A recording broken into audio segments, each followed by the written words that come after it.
Nicole Fernandez, Monroe Township. Good evening. I wanted to address the amount of hip cases and fights that Monroe's been seeing recently. Just on the agenda today, there are 4 to be resolved. I'd like to know what this board is doing exactly to protect our children.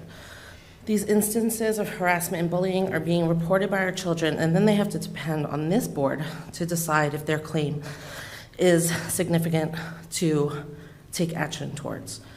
So if the board says their claim is unfounded, our children are just to go back to face the person or people that are causing them mental and sometimes physical pain. But because the board says it's unfounded, that's the end of it. What does that say to our children?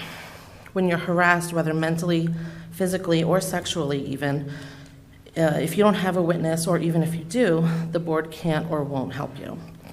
So when you have a child that's being tormented, they will be afraid to report it because of the lack of action taken by the people who should be protecting them. And we end up seeing children like Adriana Kutch from just an hour from here, or Mallory Grossman, a 12-year-old from an hour from here.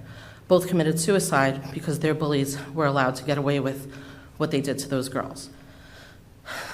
How does this board expect to keep our children safe when they're in your care? Do we need to send our children to school with recording devices in order to have the evidence it takes to have the board help them, whether it's against staff or another student? Because from what I see, this board is failing at keeping them safe.